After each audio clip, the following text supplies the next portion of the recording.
এক কাকের মনে অনেক দুঃখ ছিল। সে সবসময় ভাবতো, আমি যদি একটু সুন্দর হতে পারতাম। তো একবার এক বককে দেখে তার পাশে গিয়ে কাক বসলো। বককে কাক বলল, দেখো তুমি কত সুন্দর, তোমার পালকগুলো ধবধবে সাদা, তোমাকে সবাই কত সুন্দর বলে, কত ভালোবাসে। তুমি যে এত সুন্দর, তোমার কাছে কেমন লাগে?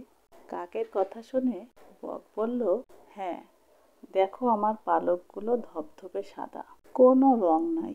আমার কি মনে হয় জানো, আমার পালকে যদি একটু রং থাকতো তাহলে কত সুন্দর লাগতো। তোতা পাখিকে দেখো, কত সুন্দর রং, ওর ঠোঁটটা কত সুন্দর লাল টুকটুকে।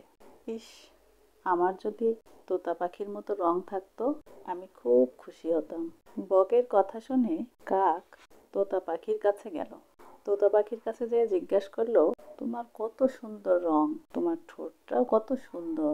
আচ্ছা, তুমি যে এত সুন্দর, তোমার কাছে কেমন লাগে? কাকের কথা শুনে তোতা পাখি বলল, হ্যাঁ, আমার গায়ের রং সুন্দর, আমার ঠোঁটটাও সুন্দর, কিন্তু আমি যখন ময়ূরকে দেখি আমার খুব হিংসে হয়, কারণ ময়ূর হচ্ছে সবচেয়ে সুন্দর পাখি। আমি যদি ময়ূরের মতো সুন্দর হতে পারতাম। তোতা পাখির কথা শুনে কাক গেল ময়ূরের কাছে। ময়ূরের কাছে গিয়ে বলল, তুমি কত সুন্দর, সবাই তোমাকে কত ভালোবাসে।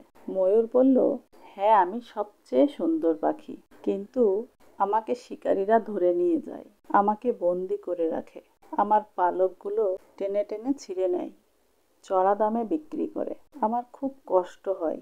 আমার কি মনে হয় জানো, আমি যদি কাক হতাম তাহলে ভালো হতো। আমাকে কেউ আর শিকার করে নিয়ে যেত না, আমাকে পরাধীন থাকতে হতো না, আমার পালকগুলো টেনে টেনে ছিঁড়তো না। আমার এই পরাধীন জীবন ভালো লাগে না।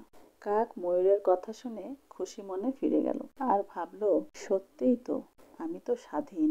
আসলে দূর থেকে আমরা অন্যের ভালো দেখে আফসোস করি। আমরা যে যে অবস্থানে আছি সেই অবস্থান নিয়েই খুশি থাকলে জীবনে আর কোনো দুঃখ কষ্ট থাকবে না।